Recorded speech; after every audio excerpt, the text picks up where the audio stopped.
The Unsentimental Farmer. The day we set off again, music filled the silver van once more. The kind that sounds like a magician is about to whisk a dove from a hat.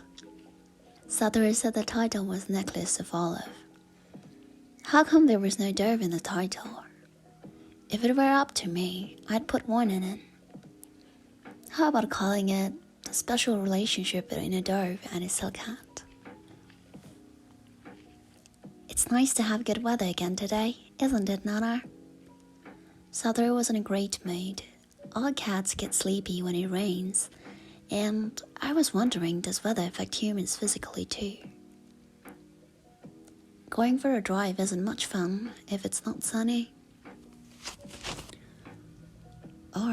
So it was a question of mood. Humans are so easygoing. A cat's behavior is controlled by real-life factors. And for strays, the weather can be a matter of life and death. Our success rate in hunting changes too. We'll take a break at the next service station. Unlike when we went to Kosuke's place, the road we were taking on that day had very few places to stop. Satoru said it was called a motorway. Basically, the only time the silver van stopped was when Satoru announced that we were heading to a service station. Satoru said this was the road we had to take it if we intended to travel far away. And this trip was indeed a long one. It was the previous morning that the silver van had left home. We drove along the highway all day, then stayed overnight at a place where they allow pets. With it being such a long trip, the space in the van had been compartmentalized.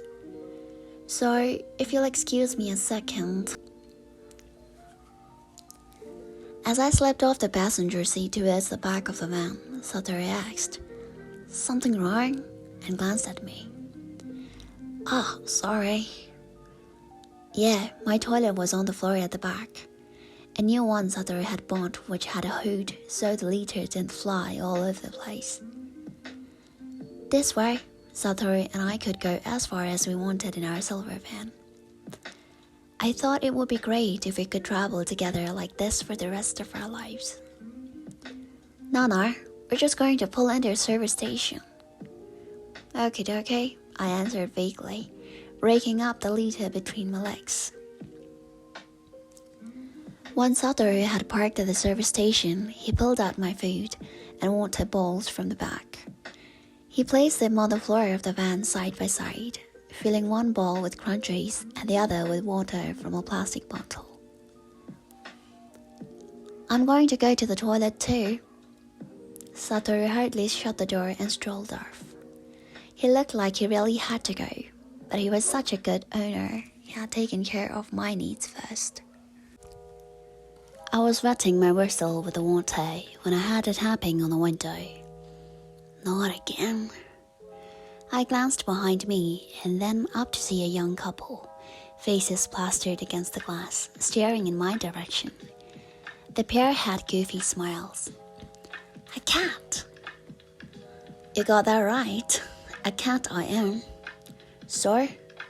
A cat eating his crunchies isn't so rare a sight, is it?" "Oh, look, it's eating. How sweet." "So sweet." "Hey, you idiotic couple. How would you like it if someone pointed you while you're eating?" And today happens to be a chicken breast and gourmet seafood blend. How come cat lovers spot me every time? Whenever we take a break, they swarm around me. Pretty amazing, if you think about it. If you guys were the ones who fed me, then I'd be as sweet to you as the quality of the food merited. But Satoru's the one who's feed me. So let me focus on my food, okay?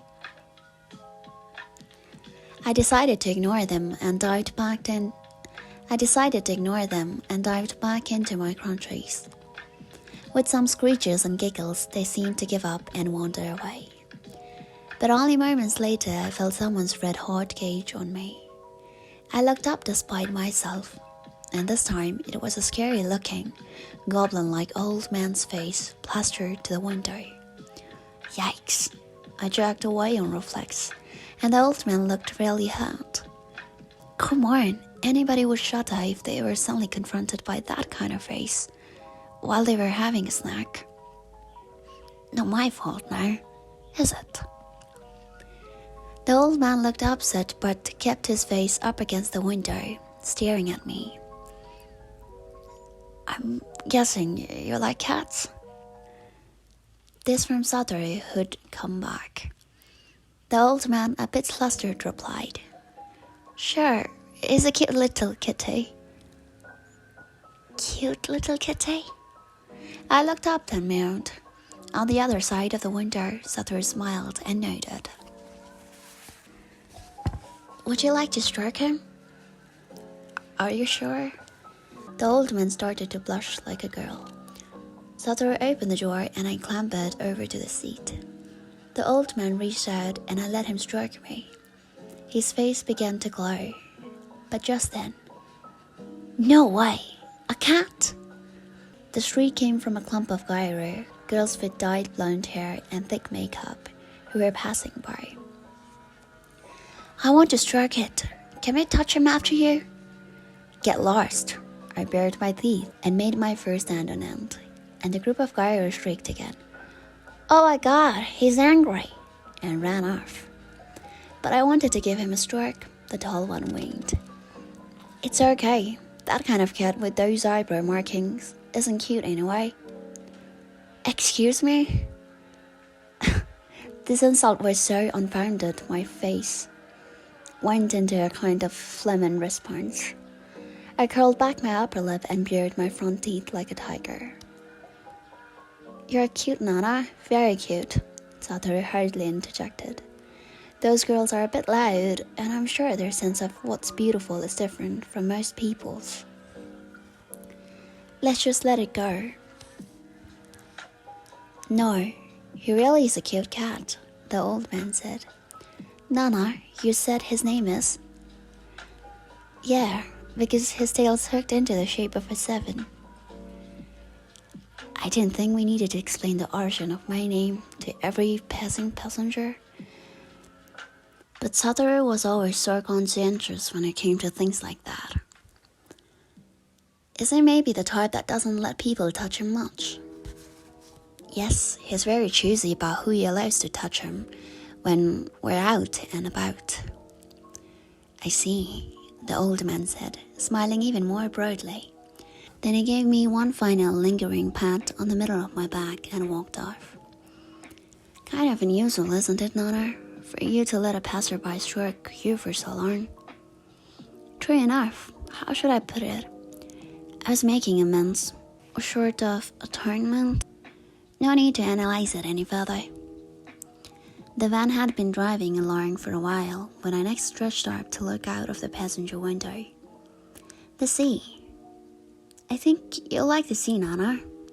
Until then, I'd only seen it on the TV in Satoru's front room, which I used to watch from my blanket in the corner. To see it now for real was going to be amazing. And it was. The sparkling deep green water was completely stunning. But more than that was the idea that underneath that water lurked all the delicacies that made up my gourmand seafood blend. Oops, I had started to drool at the thought of it. If, like last time, you end up coming back with me, let's stop by the sea properly. What? Stop by the sea? Might I be lucky enough to catch one or two of those delicacies? The sea was soon out of sight, and I drifted off for a bit. When I lazily opened my eyes again, the scenery had become tranquil and countrified. Now we were sliding past green rice paddies and broad fields like a whirligig. Oh, you're up. We're almost there. Just as Satoru said, the van soon pulled up in the front yard of our farmhouse. It seemed functionally constructed, large and practical. Nearby was an annex of sorts and a shed. Beside it was parked a smallish truck. I took the initiative and leaped onto the back seat. until they opened the basket. I've learned that when you go into an unknown house, it's best and safest to be in a place you're used to, one where you can barricade yourself in. Satoru opened the back door and picked up the basket with me inside. Satoru Miyawaki! At the sound of a welcoming voice, I peered through the bars and saw a man in work clothes and a straw hat heading towards Satoru, hand held high. Yoshimin, how have you been? Satoru's voice was excited too. You're looking good. I work outdoors all the time, so your body naturally gets strong. Haven't you become a little thinner? Have I? Yes, it's the unhealthy city lifestyle. The two of them clapped each other on the back and headed towards the main house. Did you have any trouble finding my place? No, the sat-nav made it easy. Still, I didn't think you'd come all this way from Tokyo by car. Flying would have been faster and cheaper. Going by road must have been a bit pricey. Absolutely, you have the tools on the motorway, service stations, the pet-friendly little hotel we stayed in last night. By the time we got here, Satoru had opened his wallet several times. But if I had flown, the Nana would have been stored in the luggage hold, which is dark and noisy. One time I took another cat on a plane and it was terrified for the entire day after we landed. Cats can't understand why they're in a situation like that, and I'd feel bad if Nana had to go through it. Okay, I might be terrified, but I'm a little offended that he'd think that Hachi could make it, but I couldn't. Surely I'm more entrapped than Hachi. After all, until I was an adult, I survived as a stray on the streets. Instead of worrying about me, you should worry about all the money you've spent on this trip. Inside the main house, Yoshimin showed us into the living room. Satoru placed my basket in a corner and opened the door. Yoshimin was crouching in front of my basket. Mind if I take a look at Nana? He said, peering in. Sure, but it might take a bit of time for him to feel comfortable enough to come out. No problem. What do you mean, no problem? I tilted my head in puzzlement and, just at that instant, a thick arm shot into the cage. Hey, what? The fat arm grabbed me by the scruff of the neck and without so much as by your leave, dragged me out, then dangled me high up in the air. What the hell do you think you're doing, you barbarian? Good, he's a proper cat. What the hell do you mean by that? Hey, Satoru horrified gave Yoshimin a healthy shove in the back. What do you think you're doing? I just wanted to make sure he's a real cat, Yoshimin explained, holding me against him with his thick arm. I tried to kick myself free, but that thick arm just took my kicks and didn't budge an inch. What do you mean? Look, you hold him like this, see? Don't hold him like that. If his back legs fold up when you do this, it means he's a real cat. Let me go. I put my legs together and kicked off against Yoshimin's arm, flopping around like a salmon. Finally, I was able to break free. I twisted my body around and landed perfectly on my forepaws. Keeping my belly low to the ground, I turned to meet Yoshimin's eye, and he said, "Wow," and clapped his hands. One fine cat you've got there, well coordinated and smart too. An outstanding cat. I underestimated him. Yeah, I guess so. That can't be true, of course. Of course I'm well bred, but still. Satoru interrupted in sync with me. But still, that's not the point. Great minds think alike. Why did you grab Nana by the neck like that? It startled him. The reason is, I found a stray recently that isn't a real cat. If Nana turned out to be like that one, that wouldn't be much point from a farmer's perspective in having him. So I just wanted to check him out. This unpleasant guy came over to try to play with my tail, which I was waving slowly to show my displeasure. I spun around only to find an orange tabby male kitten beside me. He'd appeared out of nowhere and was meowing and trying to cling to my hook tail. What a pain. Yoshimin grabbed the kitten by the scruff of the neck and picked him up. The kitten's legs drooped down in a line. This one isn't a real cat, see? True, this kitten didn't seem equipped with the natural abilities of most cats. He was the kind like Hachi that would never catch a mouse. Even if he could hone his skills through training, he would never be a true hunter like me. He's still just a kitten, you shouldn't treat him so roughly. Satoru reached his hand out, fluttering it in the air and stopped that gesture. Yoshimin thrust the kitten at him. Here, feel free to stroke him if you like. I'd love to. Satoru was a dyed-in-the-wool cat lover, like I said. Go ahead and get all lovey-dovey with that kitten, see if I care. It had been a long time since Yoshimin had received an email from his former junior high classmate, Satoru Miyawaki. He had just been thinking about him when the email arrived. After a few quick words to bring him up to date, Satoru issued his request. I know this is a bit sudden, but could you take my cat for me? He's really precious to me, he went on, but unavoidable circumstances make it impossible for me to keep him, and I'm looking for someone to adopt him. There were two things Yoshimin could read in this message. One was that his cat-devoted friend had once more found a cat he loved, and two, that once again he was having to part ways with it.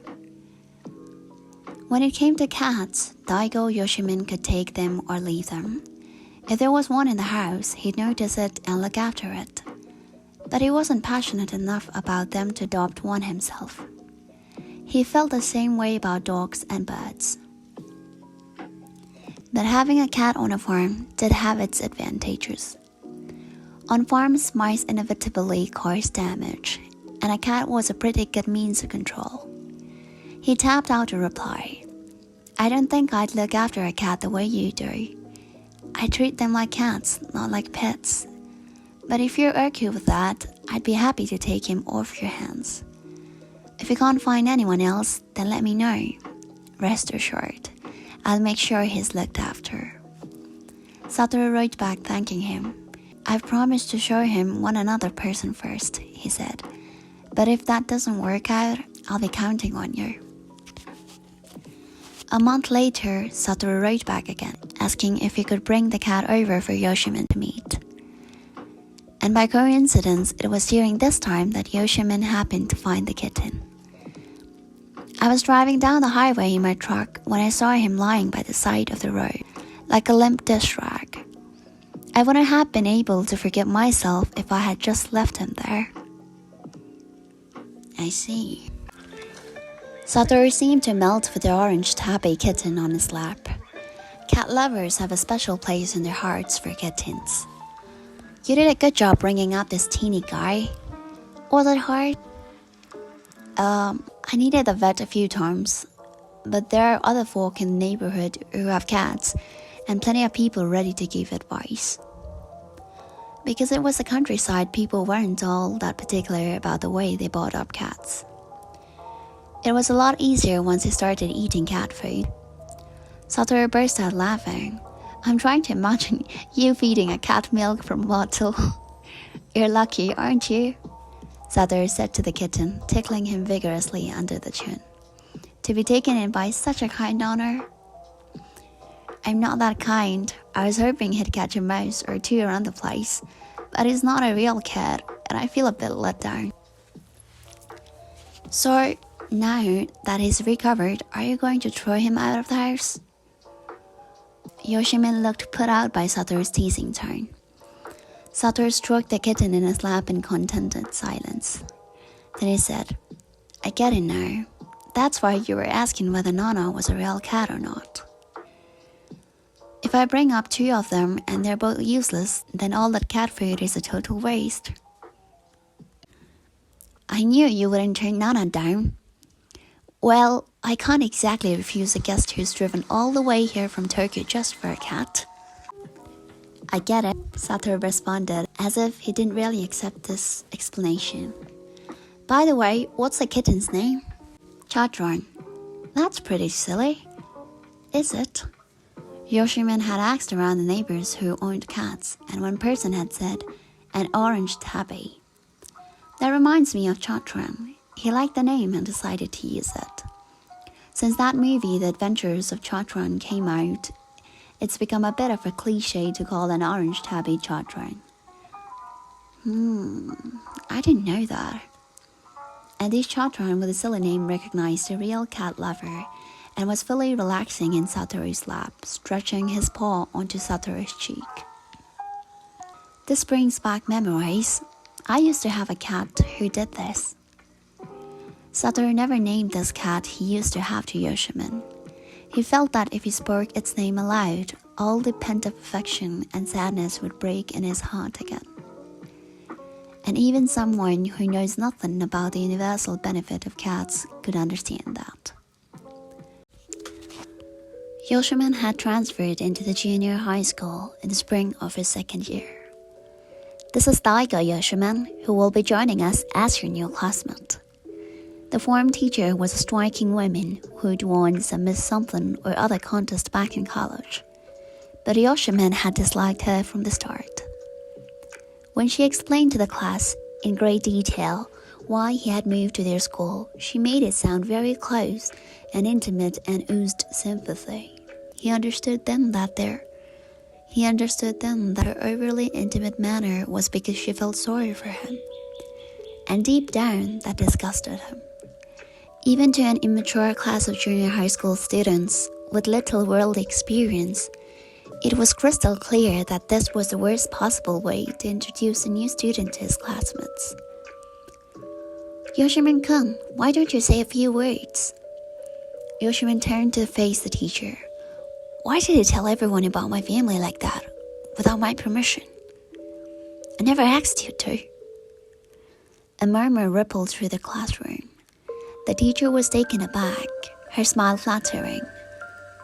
I thought it would help you settle in. No. In fact, it makes me uncomfortable. I want people to be friends with me without my family being a part of it. I understand, but the thing is, the teacher mumbled.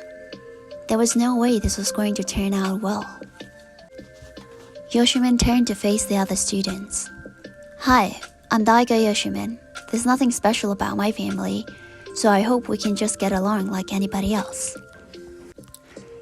A deathly hush descended on the classroom. Right from the start, he'd put them off. As for his form teacher, she looked on the verge of tears. Where do you want me to sit? Just then the bell went, signaling the end of form time, and the teacher left the classroom in a hurry. Just sit down on any empty chair. It was Satoru who said this, pointing to some seats at the back. First period was over, and while his other classmates eyed the new boy warily, keeping their distance, Satoru approached him without hesitation. The next class was science. Yoshiman gathered his textbooks and left the classroom, with Satoru leading the way.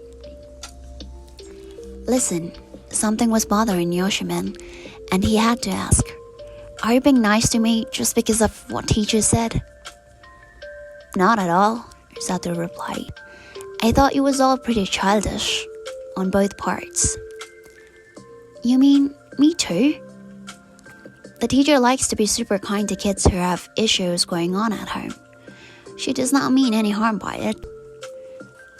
Something about the way he said this, the desire to be kind and mean no harm, made Yoshiman feel he had something in common with Satoru. A kind of connection. Right after I entered the school in freshman year, she did the same thing to me. So I get where you're coming from. When I was in elementary school, my parents died in a car accident, and now I live with my aunt. But that does not mean I want to go out of my way to tell everybody in my class about it. The circumstances Satoru had so casually mentioned were so much more serious than Yoshiman's. So surely the teacher must have put on an even more annoying display of concern. But you don't need to complain about every little thing. Just take it as it comes. Be grown up about it. A little too philosophical, aren't you? For a second-year junior high schooler? Yoshimin thought, but what Satoru said made sense, so he didn't argue.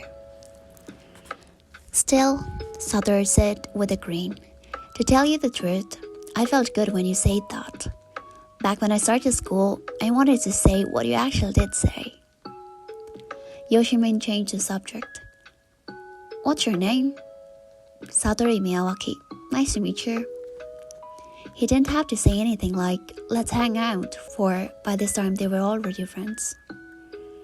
From day one, Yoshimin hadn't caught on with his classmates or his form teacher, but being friends with Satoru made life at school go more smoothly. Satoru had also apparently straightened things out with the teacher. Yoshimin had no idea how he had won her over, but one day she stopped him in the corridor and tearfully apologized. I'm so sorry, Yoshimin-kun. I didn't understand how badly you were feeling. Yoshimin felt as if some huge misunderstanding was about to occur. But it was too much trouble to explain things. So following the advice to be grown up about it, he ended the encounter with a quick, "It's okay." Don't worry, Yoshimin-kun, his teacher added. I won't mention your family situation again. So it seemed there was still some more misunderstanding about his family situation, which only Satoru correctly grasped. My parents, Yoshimin had explained to him, both work really hard and love their jobs too much. His father was an R&D at a top electronics company, while his mother worked in foreign investment for a multinational trading company. They were hardly ever at home, and Yoshimin often went days without seeing them. Since spring, they've both become even busier, and they can't seem to find any time for the family, including me. His parents had tried to offload responsibility for their son onto his older brother, and their preoccupation with work had quickly led to total neglect of the household. So they decided to send me to live with my grandmother on my father's side until things settled down. But he didn't think it was a big deal, so he found it embarrassing when his teacher went all gushy over how sad he must be. Because there are lots of kids with much tougher backgrounds. Take Satoru, for instance. Hey, Yoshimin, a classmate called out to him from the corridor, putting an end to the conversation. You interested in joining the judo club? Nope. The classmate's shoulders dropped in disappointment, though he didn't stop trying, dangling the possibility of him being a regular on the team. So, what do you say? He asked. I say no thanks, Yoshimin replied. With his sturdy build, he was continually being invited to join the school sports teams, but Yoshimin turned them all down. Aren't you into school clubs? Satoru asked. I don't like sports much, he replied. He certainly had an athletic physique, but he disliked games with too many rules. What about other kinds of clubs? If there was a gardening club, I might join. His grandmother's family were farmers, and he had always enjoyed digging in the soil. His grandfather had passed away a few years before, and his grandmother had only just been managing to keep the family plots going. So Yoshimin had been pitching in. There's a greenhouse in the corner of the school grounds. I wonder if anyone's using it. The greenhouse had been on Yoshimin's mind ever since he had transferred to the school.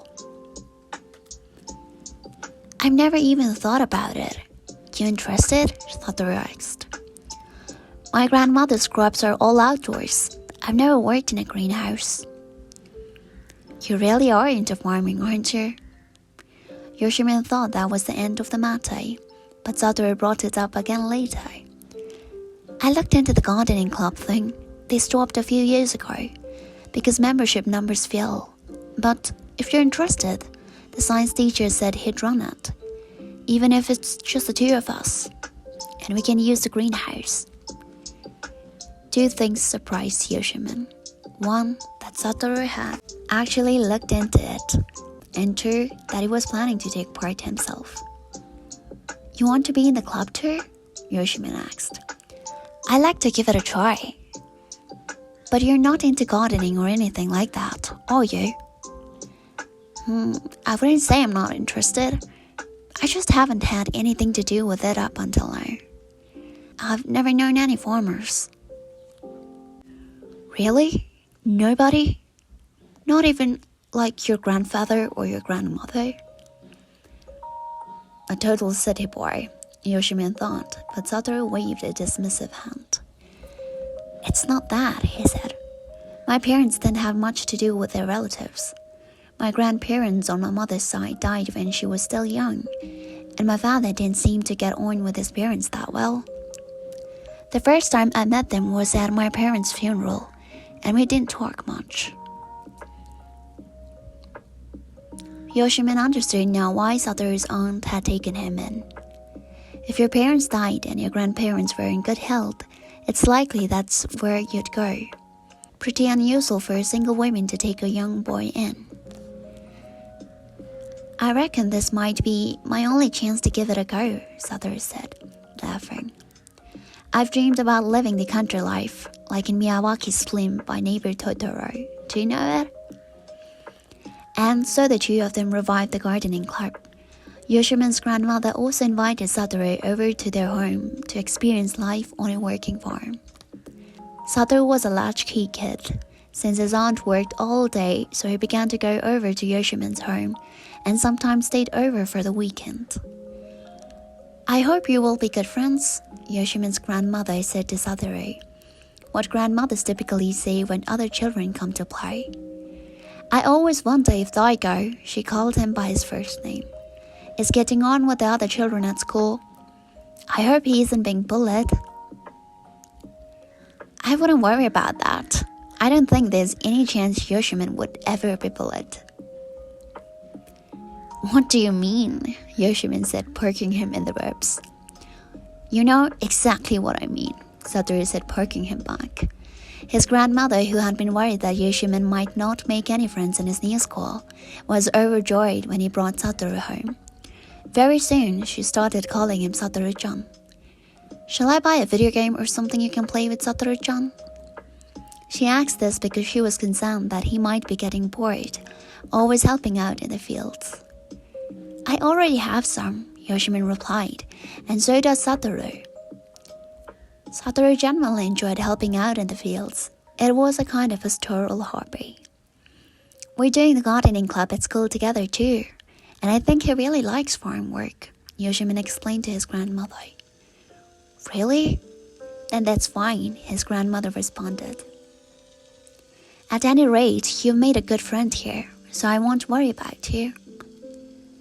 His grandmother didn't just say this once, but at every opportunity, as if reassuring herself. I guess Grandma still sees me as a little kid, Yoshimin said, a trifle embarrassed. With Satoru being so good-natured and her grandson's best friend to boot, Yoshimin's grandmother fussed over him and Satoru grew very attached to her. You're lucky, he told Yoshimin. I wish I had a grandmother like yours. He'd never been close to his grandparents and seemed to enjoy having a relationship with an elderly person. If you're okay with an old woman like me, Yoshimin's grandmother told him, then consider this like your own grandmother's house. Yoshimin never teased his friend about his obvious envy of his grandmother. He knew that Satoru tended to keep his distance from his aunt and had no other relatives he could become close to. Come over anytime. My grandmother likes you a lot too. One afternoon during class, Yoshimin was feeling uncomfortably hot. He glanced out of the window and saw heat shimmering up from the ground. It was a time of year when the temperature was often over 30 degrees. He suddenly pushed his chair back and stood up, causing a stir of excitement in the class. Yoshimin, what do you think you're doing? His teacher scolded. Nothing, Yoshimin said casually and walked out of the classroom. Hey! At times like these, it was Satoru's role to step in. "What do you mean nothing?" he called. "I'll be right back." It was Satoru, not their teacher, who ran out of the classroom after him. "What's wrong?" he asked Yoshimin when he finally caught up with him. "The greenhouse. I forgot to open the vent this morning. It's so hot now, the plants are going to boil." Inside the greenhouse, they were growing tomatoes and other vegetables, as well as tending some orchids, a hobby of the science teacher. Tomatoes don't do well in the rain, so the roofed environment was perfect for them. But this region generally had a temperate climate, and when it got too hot in the summer, they suffered. "Why not wait until break? It's only another 30 minutes.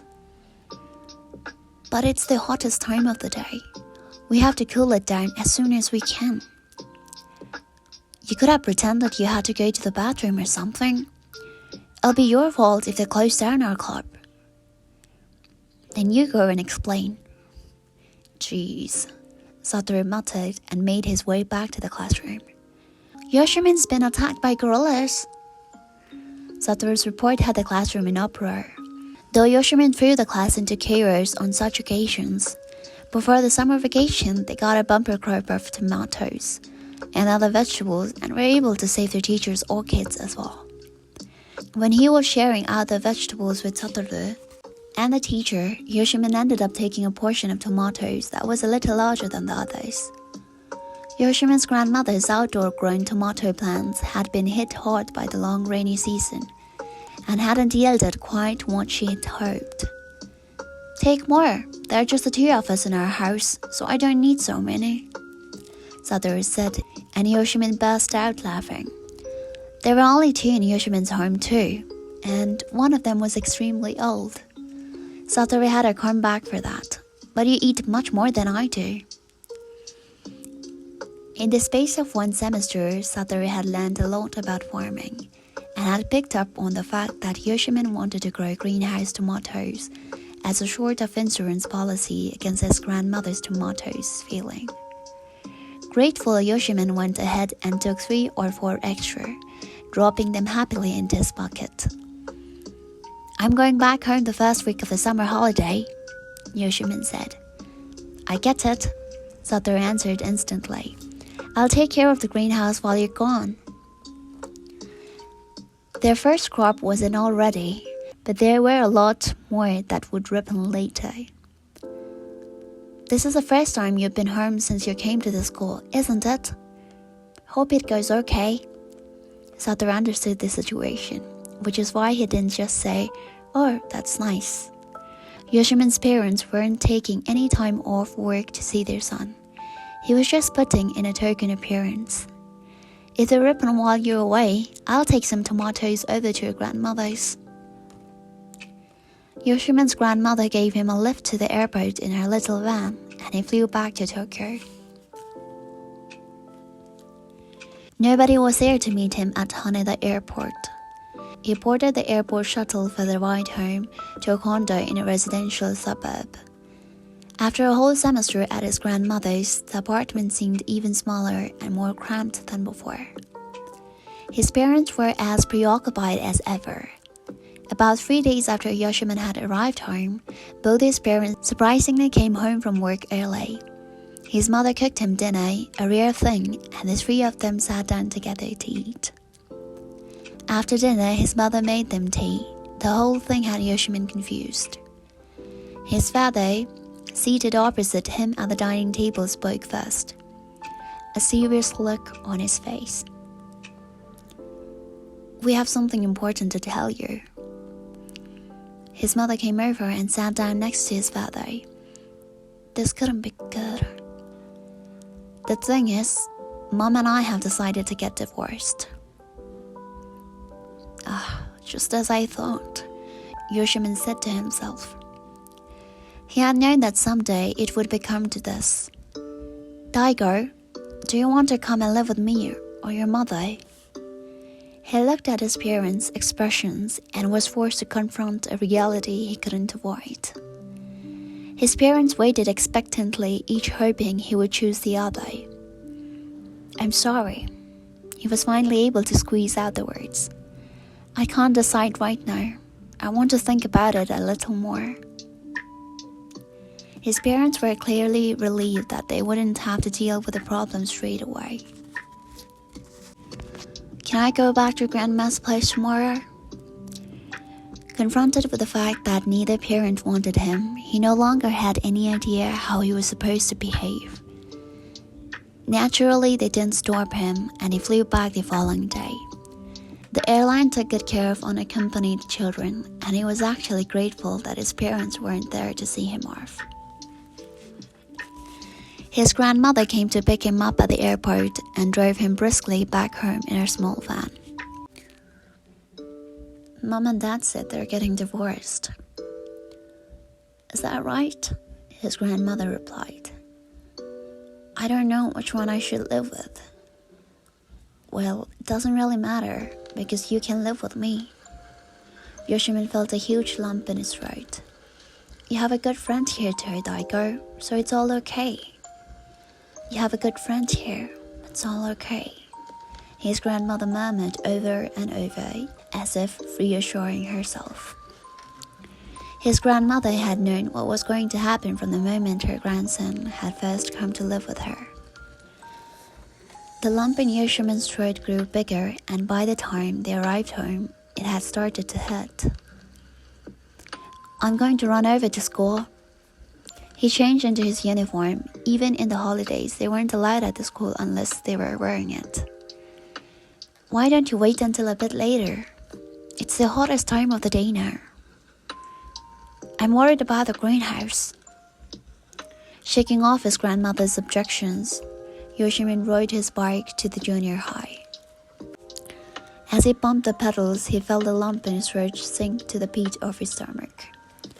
Satoru's bike was parked in the bicycle racks. Inside the greenhouse, Yoshimin found him happily plucking tomatoes and cucumbers. Hey! As Yoshimin stood in the doorway to the greenhouse, Satoru let out a funny sounding. What the? Weren't you supposed to come back a little later? Yeah, stuff happened. They washed the vegetables in the sink, and in the shade of the school building, Yoshimin told Satoru what had happened. Out of the corner of his eye, Yoshimin watched the baseball team doing fielding practice in the shimmering heat waves, radiating from the schoolyard. When they left me with Grandma, I didn't think anything major was going on, since my parents had always kind of left me to my own devices. But it's turned out to be a big deal. So the form teacher's sympathy was justified after all.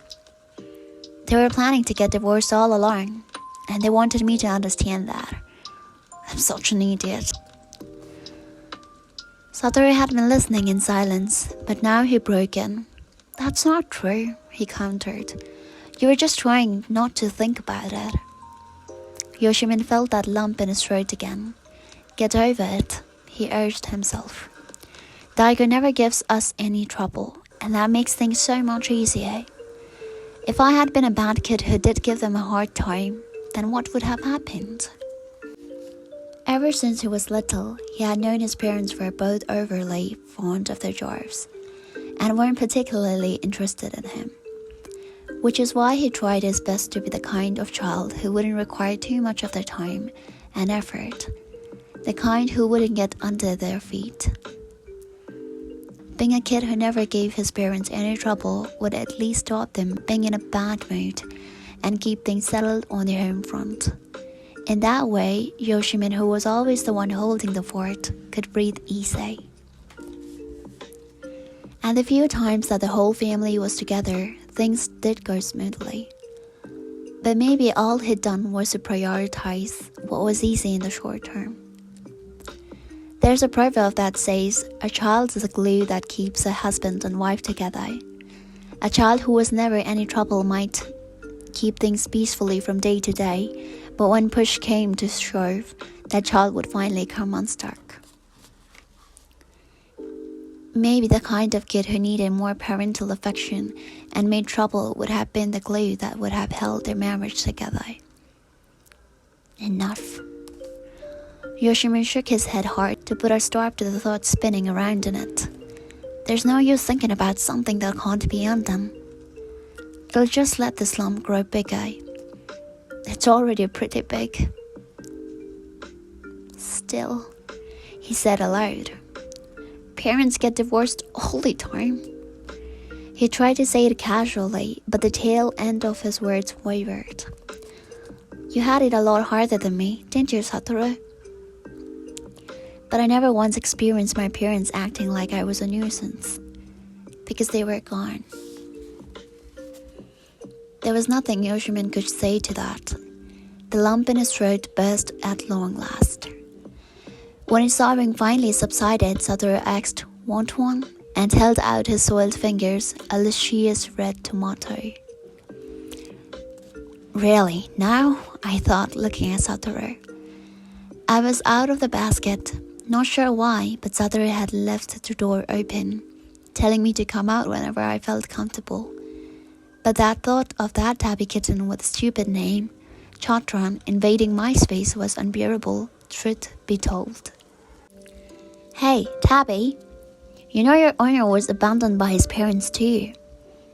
But the tabby was so engrossed in playing with his toy mouse he didn't hear me. When are you going to realize how pointless it is to play with a fake mouse, huh? Having a decent conversation with an itty-bitty kitten this young was out of the question. He was of the age when he'd eat up, leap around a bit, then suddenly flop down asleep in the middle of whatever he was doing, as if his batteries had run down. Even when he was in the middle of saying something, if a breeze made the curtain flutter, he would drop everything and leap at it. Was I that silly when I was his age? I think I had a bit more sense than that. Well, cats mature emotionally at different rates. I felt sorry for the poor kid compared to a rare, wise cat such as myself. Stitching together his fragmented history, I gathered that this orange tabby was the runt of the litter. And his mother had moved home. He hadn't been able to keep up and got left behind.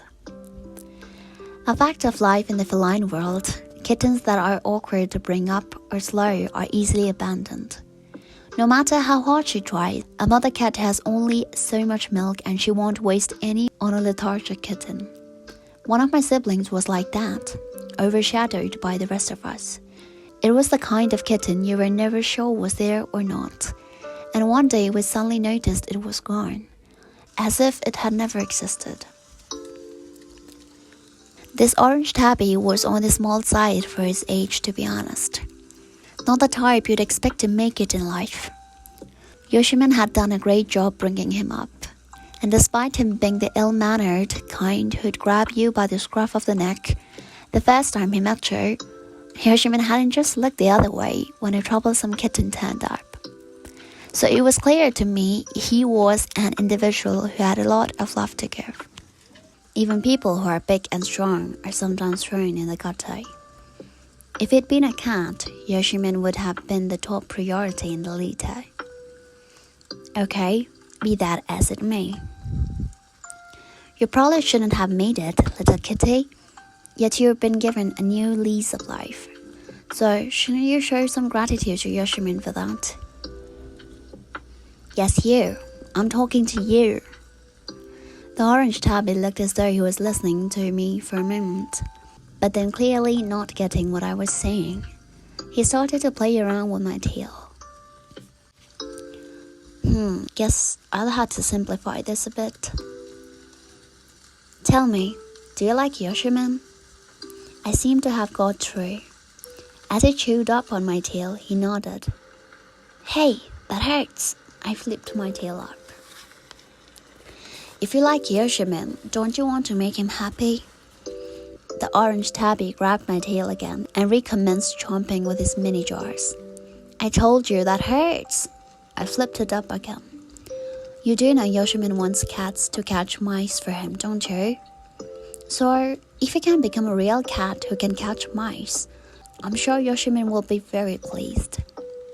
The orange tabby stopped his chomping for a moment. I seemed to have struck a chord. But the way you're behaving, forget it. You're useless. You couldn't even catch a lizard, let alone a mouse. Okay, what if I teach you the basics of hunting? And not just hunting, but train you to hold your own in a fight with other cats. Yoshimin will be worried if you lose every scrap. Putting everything in simple terms like this, I think I got through to the kitten. He sat up straight and asked me to teach him. Good. In the cat world, good manners are a must. I was about to lead the orange tabby into an intro to hunting when Satoru said, Oh, look, Yoshimin, they've started playing together. Aren't they fighting? No, Nana's going easy on him. This isn't a game, Fox. I'm teaching. Whatever. If they carry on together like this, maybe I can convince you to keep none of me. Well, I'm doing my thing here, so you chaps keep doing whatever you're doing. Don't mind us. Satoru watched as the orange tabby punched on the toy mouse the way I taught him to, and his eyes narrowed into a smile. He's so excitable, just like the cat I used to have years ago.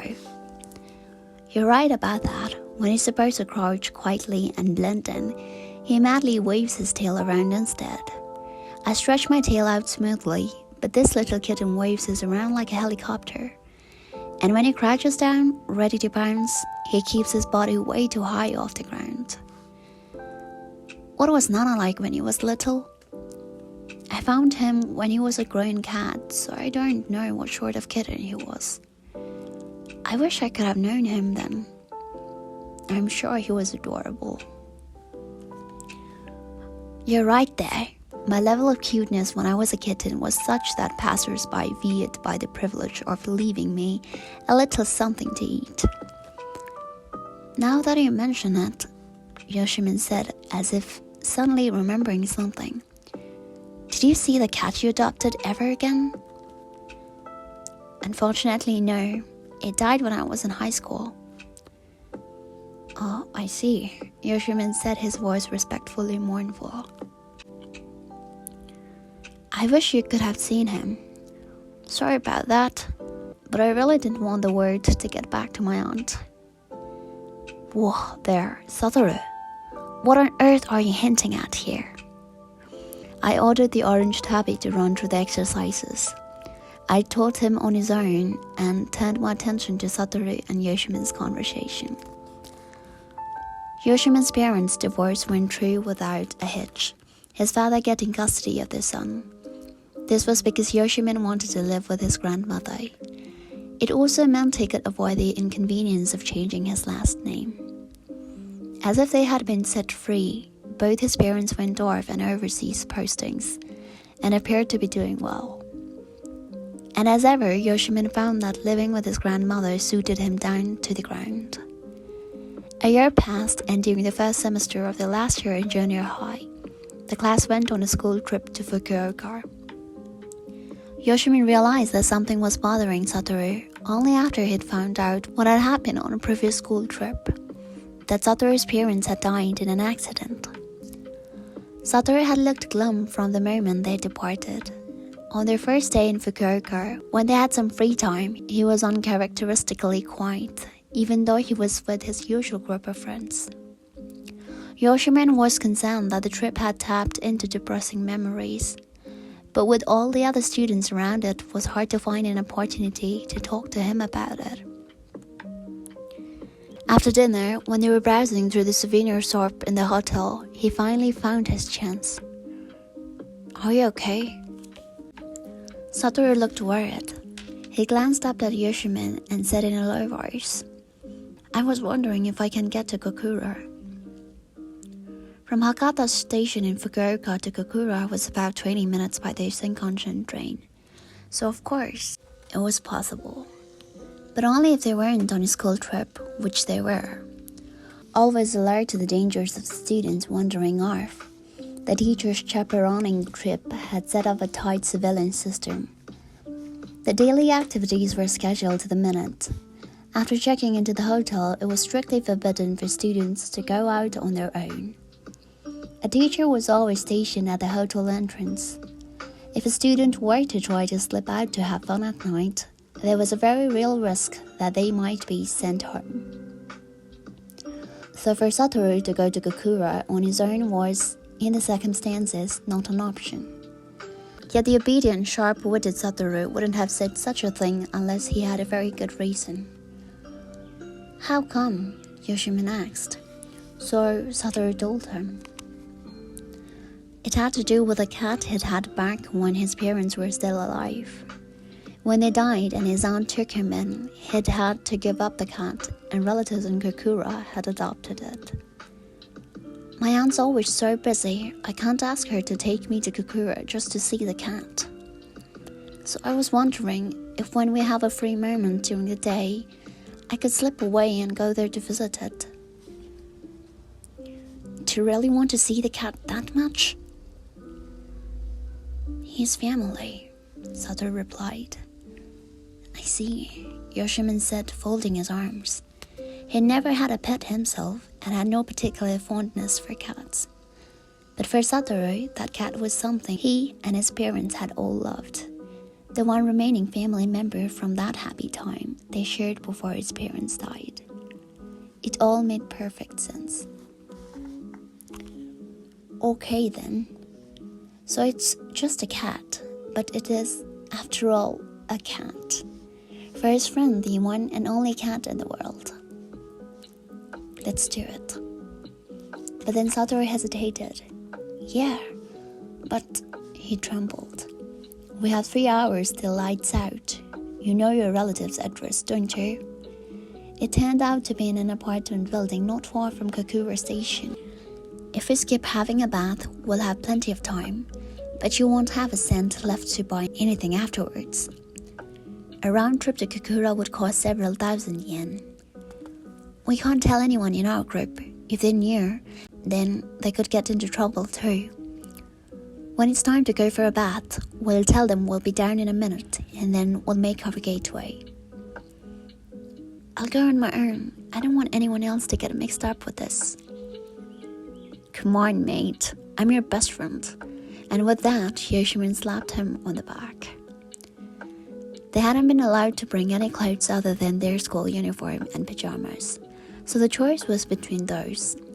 They'd bought both jerseys to wear in bed, so they opted for those, since they wouldn't stand out as much as school shirts and blazers. When it came to their turn to go down to the bath, they pretended to need more time to get ready for it. They waited 3 minutes when left the room. They avoided the main entrance because of the teacher standing guard and headed straight to the emergency exit they had scouted out earlier. The doorknob on the far exit had a plastic safety cover, which made it obvious if anyone used the door. If a teacher found the cover missing, there would be an immediate roll call. "What should we do?" Satoru asked anxiously. "The teachers will check this when they make the rounds." "We go up," Yoshimin said, yanking him over to the lifts. "If we rip that cover off a door on another floor, they won't notice."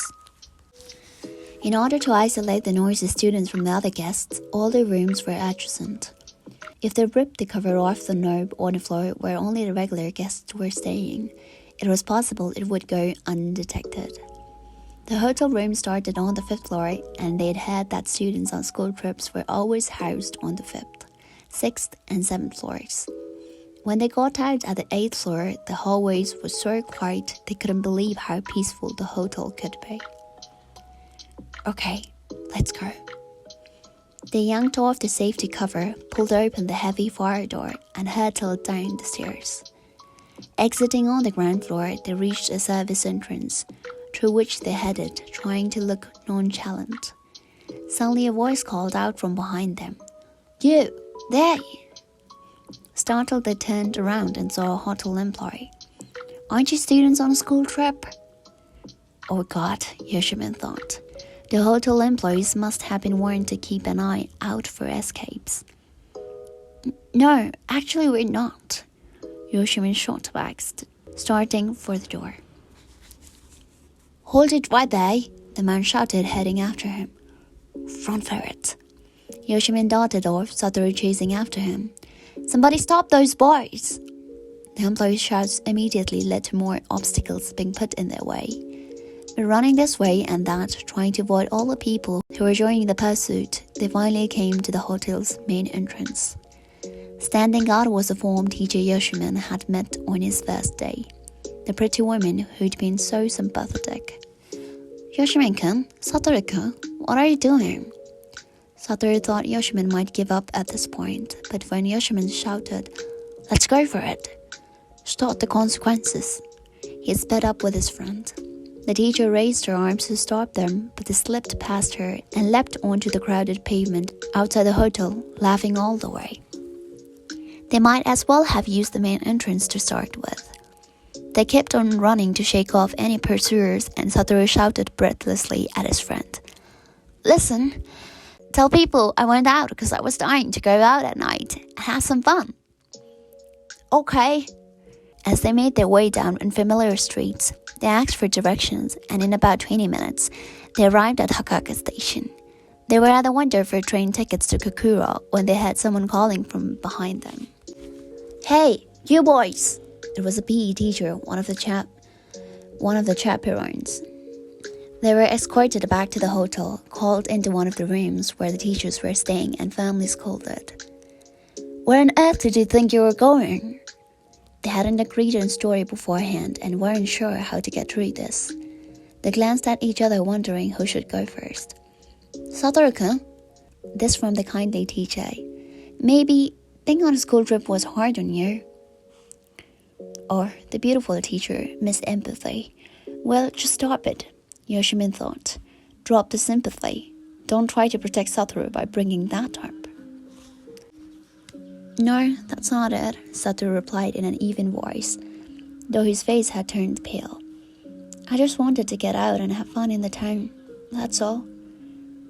"Don't lie to me. I know you're not that kind of boy." Yoshimin nearly burst out laughing. "What do you know about Satoru, teacher?" "Tell people I went out because I was dying to go out at night and have some fun." Satoru didn't want anyone to know he was trying to get to Kakura to see a cat. "Satoru, I'm sorry, I've had enough." Yoshimin looked as though he was about to give up. The teacher's attention turned to him. "It's my fault, ma'am. I was trying to eat some Nagahama ramen, and I was asking for the directions at the station. Thing is," he went on, "I had ramen at an outdoor stall once in Tenjin with my parents, back before they got divorced. Since we weren't far from there, I remembered my parents and memories of those good times. Satoru just tagged along with me." The circumstances were different, but both boys were no longer with their parents. There was justification enough, two lonely boys wanting to cheer up each other. "Yoshimin?" Satoru was about to say something, but Yoshimin cut him off. "It's okay," he said. He needed his friend to keep quiet if he really didn't want the world to know about his precious cat. The teachers remained silent and stern, but they were clearly uncertain how to proceed. "I understand how you feel, but rules are rules. You can't just go off on your own during a school trip," said the PE teacher sorrowfully. They should have just bowed their heads and apologized then and there. Both of their guardians were contacted, and as an example to the rest of the students, their punishment was to sit in the hallway, in uncomfortable formal seiza style, legs tucked under them until late in the evening. As soon as they got home from the trip, Yoshimin asked his grandmother a favor. "Grandma, please, there's something I really need to ask you." He wanted his grandmother to call Satoru's aunt to apologize for getting Satoru mixed up in all this. His grandmother knew her grandson had never been to Tenjin with his parents, but she did as requested, no questions asked. "I'm so sorry that Satoru-chan got yelled at because of what Daigo did." Satoru's aunt seemed embarrassed. "I'm the one who should apologize," she said. "Yoshimin-kun wanted to abandon the idea, but apparently Satoru dragged him along." So that was how Satoru had explained things at home. "I know you two wouldn't break the rules without a very good reason," Yoshimin's grandmother said later to him. He felt choked. This kind and considerate grandmother died some 10 years ago at a ripe old age.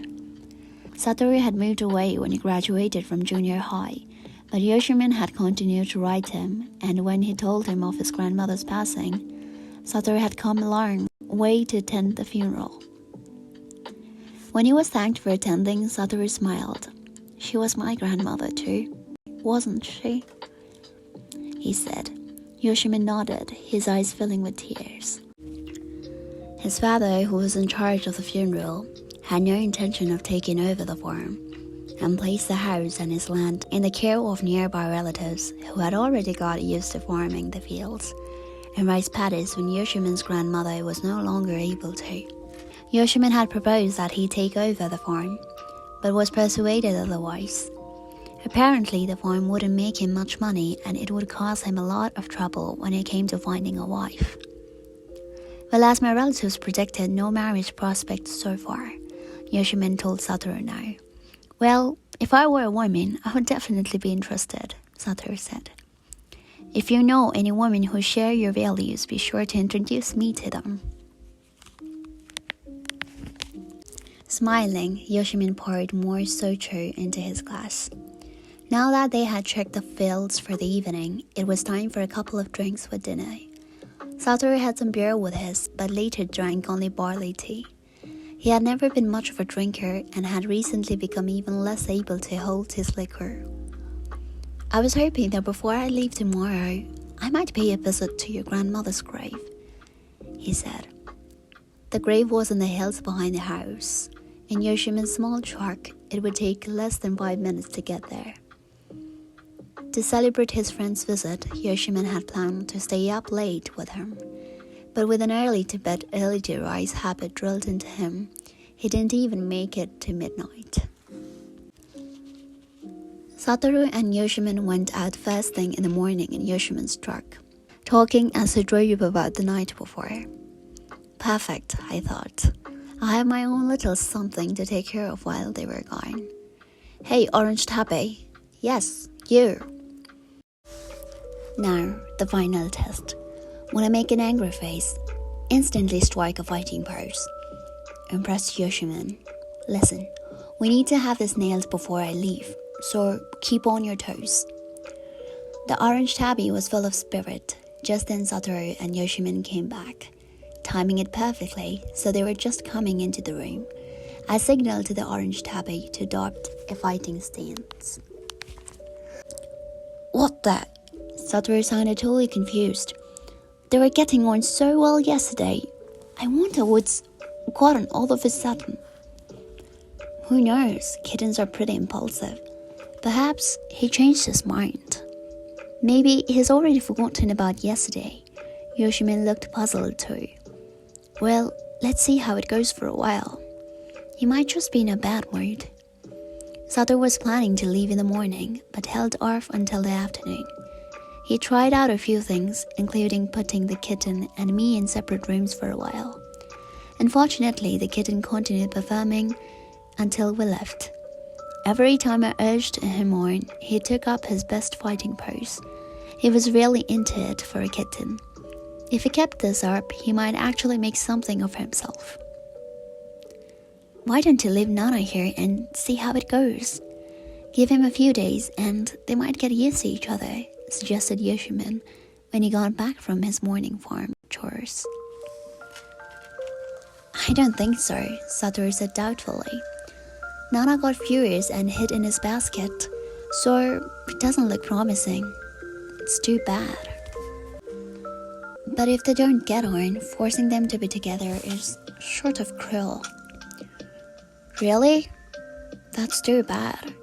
He's such a good cat. Yoshimin, I don't dislike you, so you don't think badly of me, okay? But I'm still not ready to leave that silver van for good. Satoru still seemed a bit sad about the whole thing. But with the little orange tabby looking so angry, wearing that ominous look, he finally gave up on the idea. Holding my basket to his chest, he climbed into the silver bin. It really is a shame. You say that, but he looked pretty happy about the whole thing. To Yoshimin's teasing, Satoru gave only a in reply. His remarks seemed to have hit the nail on the head. Well, he went on. It's true I'm going to find it hard to part with Nana. If you like him so much, why do you have to give him away? Or you threw that pitch right down the middle, didn't you, Yoshiman?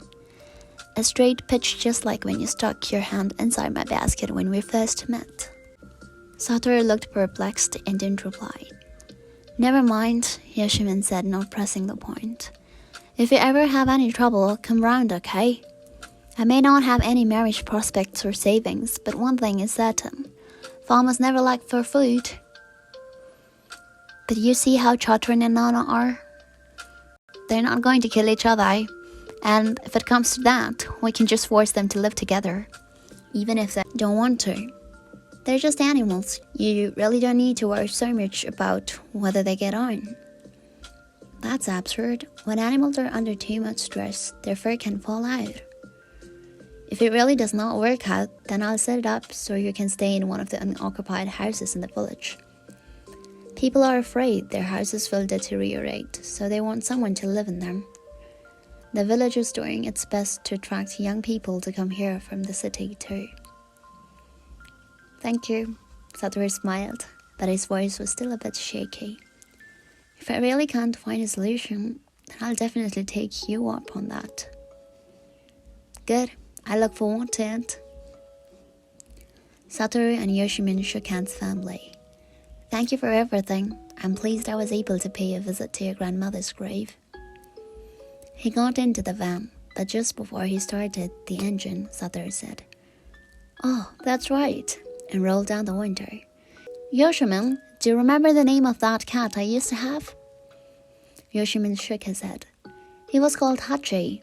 He looked just like Nana, right down to the marks on his face like the Chinese character for 8. And Nana got his name because his tail looks like the character for 7. Yoshimin burst out laughing. You said Chatran's name was kind of corny, but the names you come up with are cheesy too. One names them according to the way they look, and the other into the cliches. I'd say it's a tie. Satoru beeped his horn lightly and drove off down the lane. You shouldn't act up like that, Nara, getting all upset over a little kitten. You said you were going to leave me there, but you do really think that's gonna fly? I'm a little relieved, though, that we can go home together. This I already knew. Like I promised, do you want to stop by the sea on the way back? Sounds great. I wonder how many of the delicacies in my usual gourmet seafood blend are really in there. So the silver van headed towards the beach. Too much bother to stay in the basket, so I balanced on Satoru's lap as we bumped down the rough lane towards the sea. When he got out of the van, Satoru scooped me up and hoofed it down the slope that led to the shore. But me, I clung on for dear life. Hey, Nana, what are you doing with your cars? It hurts. No way. No way. What is that rushing sound? I've never heard anything like it. What is it? That monstrous roar. And there it was. The sea spread out before my very eyes. An endless expanse of water rolling relentlessly towards us. Look, Nana, the sea. Aren't the waves fabulous? Fabulous? What are you talking about? How optimistic humans can be to think that these enormous masses of rolling water, this storing energy, is fabulous? I don't know about humans, but if any cat got caught up in it, that would be the end of it, for sure. Let's go home down by the water's edge. No way! Nana, ouch, that hurts. I slipped out of Satoru's arms, struggled to grasp higher ground, and leapt right up on top of his head, where I have to admit there wasn't much hay. Your claws, Nana, don't scratch me with your claws. This is no good. I need a safer place in Satoru's head. I pushed off and landed on all fours on the ground. Then, scuttling as fast as I could, I dashed in the opposite direction from the shoreline. Nana! I ran straight up onto a nearby bluff and settled down at the base of a pine tree, growing at an angle from the bare rock. Why do you have to go all the way up there? Come down here. Not gonna happen. If I'm not careful, I'll get swept away by a wave and die. Come on, down from there, Nana. It's too hard for me to climb up. And then Satoru, with great care and awkwardness, clambered up the bluff to rescue me. From my first experience of the sea, I learned a valuable lesson. The sea is where you go to reminisce when you are far away from home. Delicacies of the sea are not something cats should catch by themselves. It's quite acceptable to allow humans to prepare them for us. My scalp is full of scratches.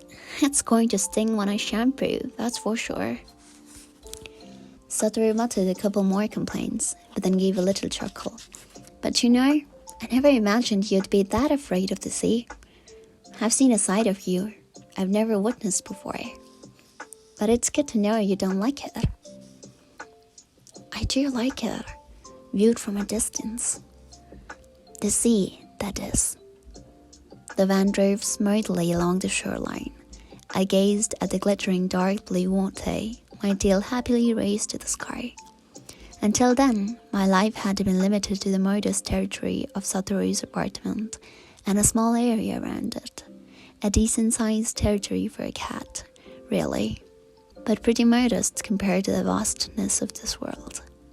A cat could never see all the sights that world has to offer in one lifetime. There's just so much out there. Satoru, since we had embarked on our journey, I'd seen the town where you spent your childhood, and a farming village, and the sea. I wondered what new scenes we would see together before this journey was over.